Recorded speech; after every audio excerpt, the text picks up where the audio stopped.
Hi,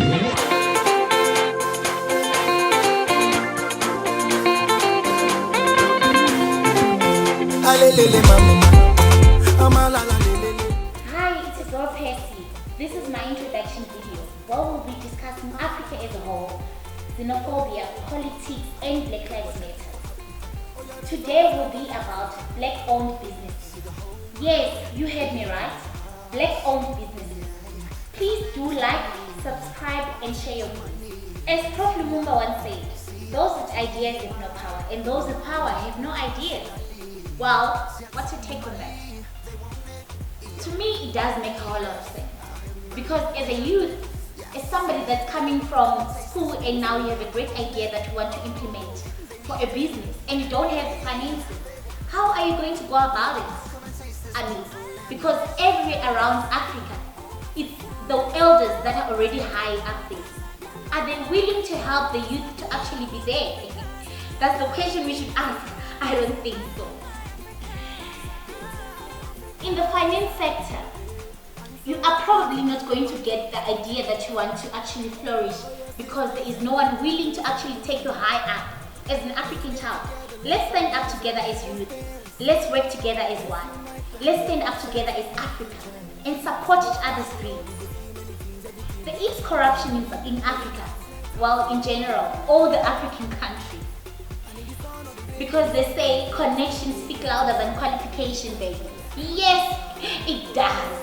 Wherever you go, it's all about connections that you have. Even if you have to open this very same business with somebody that is underqualified, but because they know someone up there, their business is about to be greater than yours. That should be a mistake. But anyways, it's happening in South Africa, it's happening in Africa, it's happening in Nigeria, Zimbabwe, wherever it is in Africa. As youth in Africa, we're not really given the opportunity, even to work. That's what led to a lot of unemployment percentage in Africa. If we look at Malawi, it's 5.9%, Senegal 19%, Botswana 18.8%, Zambia 14.7%, South Africa 30.1%, Nigeria 33.5%, and Zimbabwe, we don't even got it. It's rolling at 90% there. So, we really need to see that the opportunities can only be given to us by our neighbors, by our brothers and sisters, by supporting each other. So, let's look at the land issue. Do we really have the land? That's the question that we need to ask ourselves as Africans. Land. They are claiming that we have the land as Africans. But African child, do we really have the land? When you need to start up your business and you need that land, are you going to get the land for free? No, you don't. That means we are being enslaved. The whites still say we are free, they gave us freedom, but do we really have the freedom? Because we don't have the land. We don't own anything. We still have to pay for everything that we have to do literally in our own land. Does that even click a bell to you? Because to me, it's very emotional as an African child. I grew up being told, this is my land, that I own the land, but do I really? I'm being brainwashed that the land belongs to me, but does it really belong to me? It's things that we really need to look into. African brother, African child, let's stand up together. Let's fight for this land that belongs to us so that we can have full access to the land without having to pay for the land that already belongs to us. Because, I mean, when you need to start your business, you need land. That's one of the resources that you need.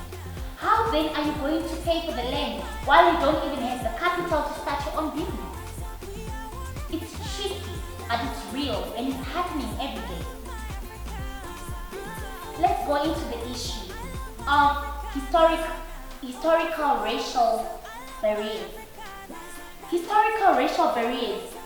We are really enslaved. We grew up with the things that we had freedom in other African countries since 1980, in others since 1994, in others, to mention a few, but are we really free? Are we really not enslaved? We are still enslaved because every day when you wake up, if it's a person from another racial background or anything that has a business idea. We always are there to support them. But are we there to support the complexes of the dark mind, of the dark child, of that youth that is there? Are we really there to do that?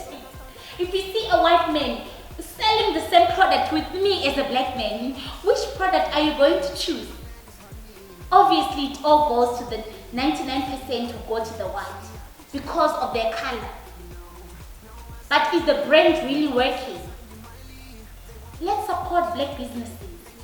There are a lot of brands that are already out there, that are already established, but now it's time to support the ones that are already coming up, the ones that are already saying, okay, I have this idea, I have this capital that is few, but I want it to be a great idea, I want it to go somewhere one day. Okay, what do you gain from envy? What do you gain from jealousy? What do you gain from negativity on somebody else's business?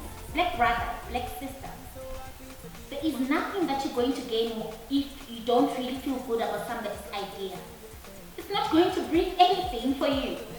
Remember, if I point fingers at you, 3 more are still pointing back at me. That means my problem can be worse than the person that I'm actually pointing fingers at. Let's support each other's businesses. There is nothing that envy and jealousy, negativity will bring to someone else's ideas.